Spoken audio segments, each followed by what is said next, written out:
Bien-aimé dans le Seigneur, j'aimerais te partager 2 erreurs à éviter lorsque vous implantez une église.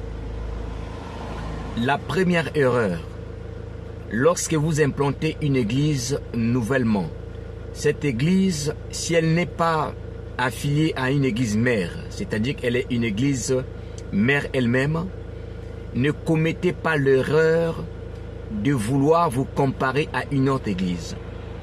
Ne commettez pas l'erreur de vouloir faire des choses comme une grande église qui existe depuis des années.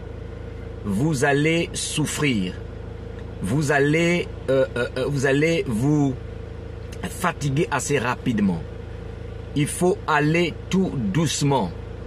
Posez les fondements, construisez le mur tout doucement et dans la confiance et la sûreté. Ne vous comparez à aucune église grande.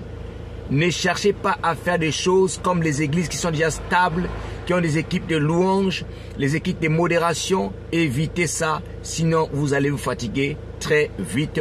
Car l'implantation de l'église, ce n'est pas une course à 100 mètres, mais c'est plutôt un marathon qu'il faut aller tout doucement. Ça, c'est la première leçon.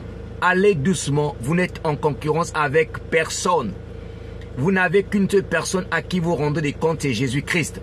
Travaillez, gagnez les âmes, formez des disciples petit à petit. Dieu va faire ce qu'il a prévu faire avec votre ministère. La deuxième leçon que j'ai tirée concernant l'implantation d'une église, ne faites pas appel aux gens pour venir vous aider si Dieu ne vous l'a pas révélé. Ne commettez pas l'erreur d'appeler un ami, une amie, peut-être qu'il y a la grâce, peut-être qu'il y a je ne sais pas si Dieu ne vous l'a pas révélé. Si Dieu vous a demandé de commencer une église, mes frères et sœurs, ça veut dire que Dieu a jugé bon, que vous avez les capacités et les compétences. Si vous ne vous chargez pas énormément, si vous allez doucement, que vous pouvez faire la chose. L'erreur, c'est que lorsque vous faites venir des gens, il y a ceux qui viendront, ils viendront malgré leur grâce, par jalousie.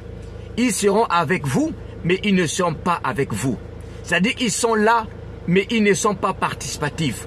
Quelle que soit leur participation, mais qu'ils soient dans un service, mais leur cœur ne seront pas avec vous. Ne commettez pas l'erreur de faire venir les gens sans que Dieu vous le révèle ou Dieu vous en donne l'autorisation. Travaillez avec les petites personnes que vous avez. Si c'est votre épouse, si c'est votre mari, si c'est votre frère, si c'est votre cousin, si c'est un frère et les enfants que vous avez construits, bâtis, vous avez gagné dans le Seigneur, formez-les, équipez-les et petit à petit Dieu fera son travail. Ne commettez pas l'erreur de faire venir des gens que Dieu ne vous a pas dit. Que Dieu vous bénisse.